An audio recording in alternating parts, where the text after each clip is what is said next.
याचना की, विपदः सन्तु न शश्वत् तत्र तत्र जगद्गुरु भवतो दर्शनं यत् स्यात् अपुनर्भव दर्शनम।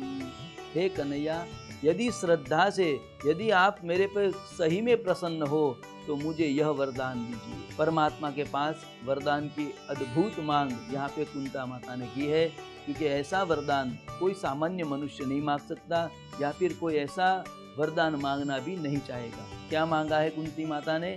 तो कहा है, विपदः सन्तु न शश्वत् तत्र तत्र जगद्गुरो। हे परमात्मा, आप हमें बार बार विपत्ति प्रदान करें।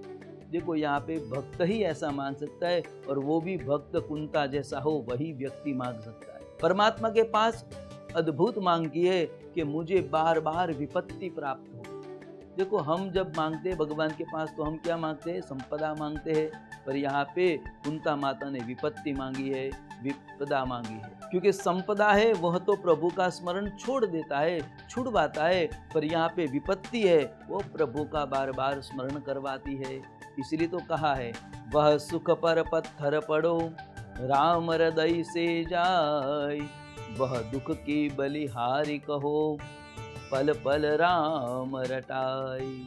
इसलिए सुख के ऊपर पत्थर पड़ो, ये सुख नहीं चाहिए जिसमें से राम चला जाए, भगवान चला जाए, भगवान का स्मरण चला जाए, ऐसा सुख हमें नहीं चाहिए। हमें तो वह दुख की ही बलिहारी है जिसमें हर पल राम रटाई, जिसमें भगवान का स्मरण हो। ऐसी विपत्ति हमें बार बार दी। माता कुंता ने विपत्ति का स्मरण किया, परमात्मा के पास मांगा कि यदि आपको देना है तो हमें विपत्ति प्रदान करो। क्यों? क्योंकि यहाँ पे भगवान कृष्ण कहते, माँ ये आप क्या मांग रहे हो? बुआ जी, आपने जो मांग रहे हो वो देखो तो सही।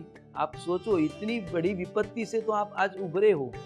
अंत में अश्वत्थामा ने बाण छोड़ा था, ब्रह्मास्त्र छोड़ा, उसमें से भी आप बचे हो। आपका अभी सुख का समय प्रारंभ हुआ है, और उसी समय आप मांग रहे हो कि मुझे और विपत्ति प्रदान करो। तो हाँ कन्हैया, माँ कुंता कहती है कि मुझे विपत्ति ही चाहिए, क्योंकि मैं देख रही हूँ जब तक हमारे पास विपत्ति थी तब तक तुम हमारे साथ थे, और आज सुख का समय शुरू होने जा रहा है, सुख का सूर्योदय होने जा रहा है।